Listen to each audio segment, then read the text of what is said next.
Good morning. Good morning. We are extremely pleased that you are here. It is good to come together for the purpose of co-creating. Do you agree? Yes. You're knowing what you are wanting. You like taking thought beyond that which it has been before, because that's what happens here. Things that have never been before into all of the universe occur because of you, because of the combination of you, combination of us, because of the life experience that you bring to this pointed focused time. You like knowing that you create your own reality. You like knowing how you do it. You like doing it on purpose. That's the best part. Creating your own reality by sloppy thinking, by default, by focusing on what is and then just getting more of that, that's not so much fun, is it? But when you understand that the universe is responsive to you and that you can be deliberate about what you broadcast, that your thoughts are vibrational, your thoughts do broadcast, and they bring back exact replication of what you're broadcasting. So you get what you think about, whether you want it or not. There's no exclusion in this attraction-based universe. So when you say no, you're really saying yes. No to that thing you do not want is an active vibration. And when you light up on an active vibration and you do it for a while, things begin to respond to that active vibration. One of the things that is fortunate, we love you so much, is that you are rather fickle. So nothing gets your attention for long. But you get these themes going on. Sometimes several different subjects feel almost the same way to you. And so you get this sort of habit of thinking, this attitude, this mood about things. You know how when you say about someone, that's a pessimistic person, or that's an optimistic person, you do have patterns. Although you could have some things that you are optimistic about and some things that you are pessimistic about. And if the things that you're optimistic about get more airtime, then everything in your world goes better. But if the thing that you are worried about or pessimistic about gets more airtime, more attention time, then most things in your life, other things in your life, are negatively affected by that. Because things come back to you at the time of your habit of thought, at the time of your offering of thought. You're always attracting, always calling to you. One of the things that trips you up sometimes is that you don't realize that when you ask, we call that the step one part of the deliberate creative process. Life just causes you to ask. When you ask, when you're in that asking mode, when you're in that, I don't like the way this is, I would like something better to come to me mode, that vibration of asking is not the vibration that will allow what you want to come back. Because the vibration of a problem and the vibration of a solution are different frequencies. The vibration of a question and the vibration of an answer are different frequencies. And think about why. Because in the problem or in the question, there is an awareness of what is not wanted. I want this improvement over this. This isn't pleasing me, so I want this, but this isn't pleasing me, so I want this, but this isn't pleasing me. So what's dominant most of the time when most of you ask a question or have a problem is the problem, and the problem won't let the solution in as long as you're focused upon the problem. And so many people want to pray about things. They get into that place of strong need, and then they think no one's listening because their prayers aren't being answered. If you keep praying from that needy place, you keep practicing that needy vibration. And that's a different vibration than the vibration that allows the solution or the answer that you're looking for. And so that's why we explain to you that there is a step one, which is you asking, which is important, keep doing it. And a step two, which is source answering, that's a vibrational response to what you're asking for. That's a lining up of everything necessary to give you exactly what you are wanting. Everything with precision. Accurate precision. But if you stay in the asking mode while the answering is happening, you don't hear the answer. It's like setting your radio dial on one frequency and wanting to hear the song that's being broadcast on another frequency. It doesn't work. You got to tune your dial. So you've got to tune to the solution. which is not an easy thing to do, because when you're standing in the problem, it sort of kind of has your attention, doesn't it? But you've got to get your attention off of the problem and toward the solution, or off of that problem and onto anything else that feels better. So the solution to living happily ever after is get out there and mix it up. Stir up as much trouble as you can. Find all kinds of things that you want. I want that. I like that. I'd like that. I'd like that. Amend this, please. More of this, please. More of this, please. Less of that and more of that, and less of this and more of that, and less of this and more of that. Mix it all up and fill your vortex full to the brim. You've already done that. Enough to keep you busy for 20 or 30 lifetimes, but it doesn't stop you from adding more to it, because you are expansive, eternally expanding beings. So you keep asking, and the vortex is brimming with all that you're asking for. But more important, your vortex, this vibrational reality where all of your vibrational requests are going and held, there stands your inner being, in full understanding of everything that you've asked for, of everything that you desire, stands there in absolute vibrational sameness as all that you've asked for. So there is a part of you, a vibrational part of you. The same part of you that existed before you came into this physical body. It's the part of you that becomes more with every request you make. That inner being, source energy, God force, part of you, stands there in the fullness of all that you have vibrationally become, broadcasting a signal about that, which you got to line up with, or you're not going to feel good. When life causes you to expand to something more, a new experience causes a new desire. That new desire has to be met, or it's always going to feel off to you. That annoys some of you. If I could just stop wanting, the fact that I don't let myself have it wouldn't bother me so much.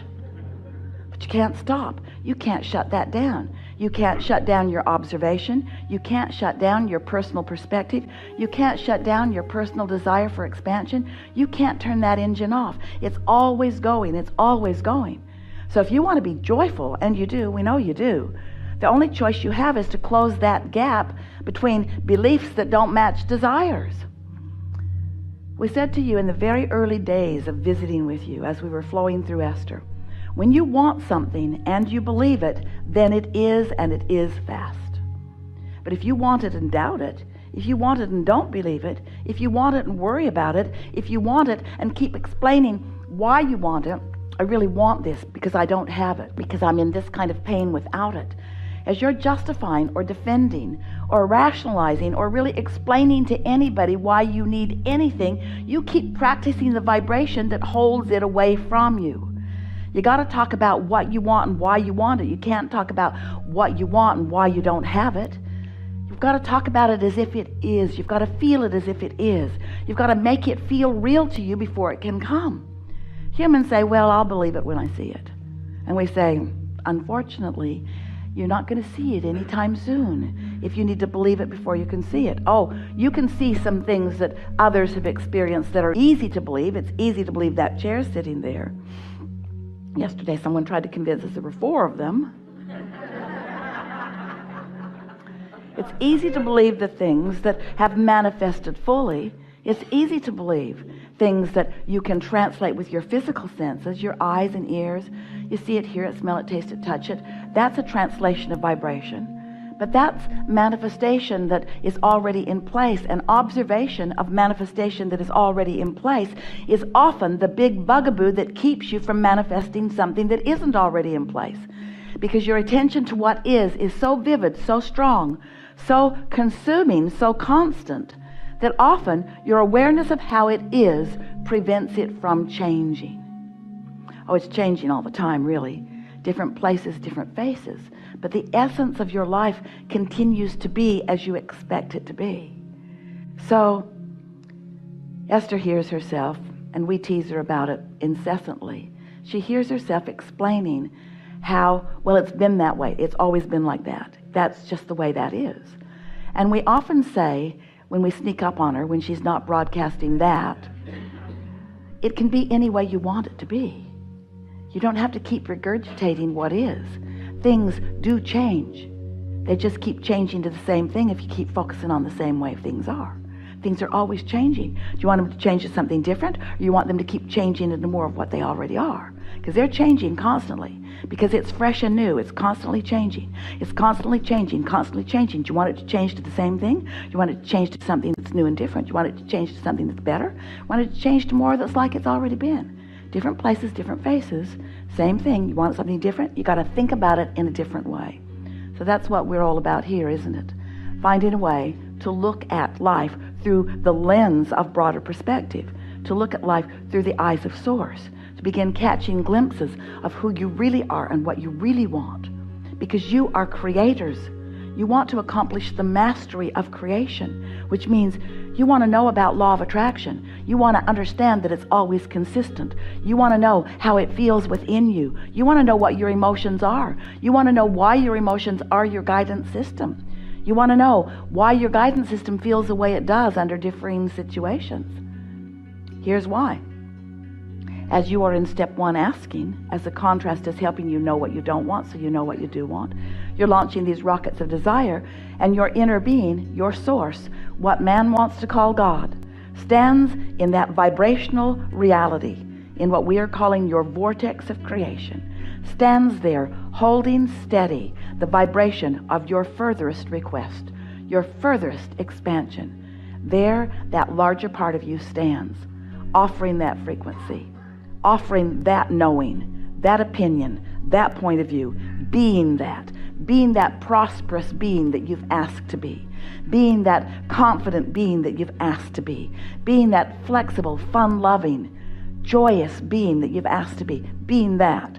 So here you are in relationship to that, with your brain, with your personality, with your habit of thought, with your mannerisms, with your approach to life. Here you are in some relationship with that expanded part of you.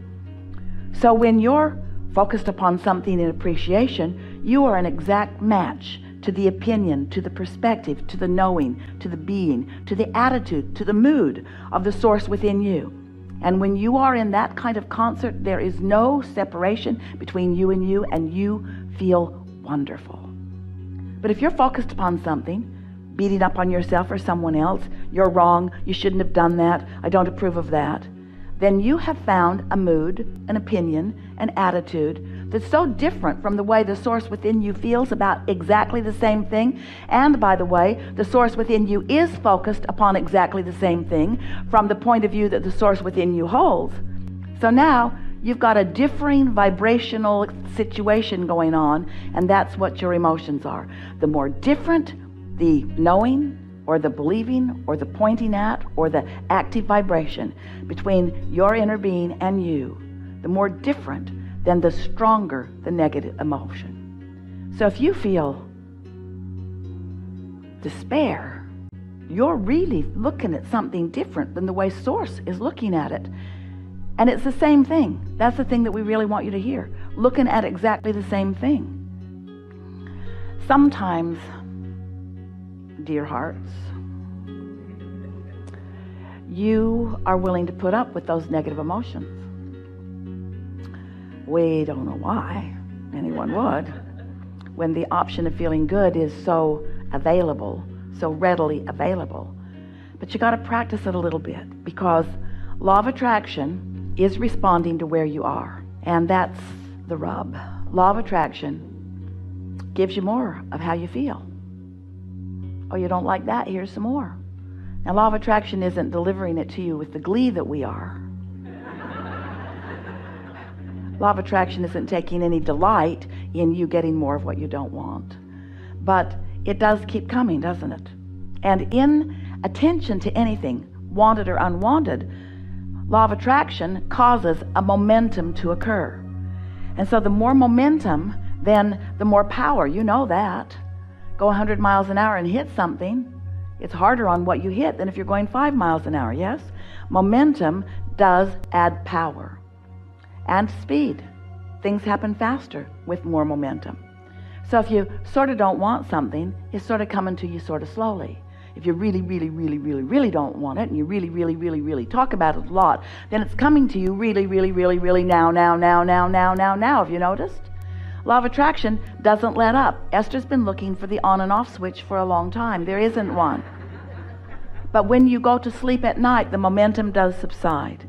And so that's a really good opportunity when you wake up in the morning to give your attention to things that do feel good, to get out of bed on the right side, so to speak, to get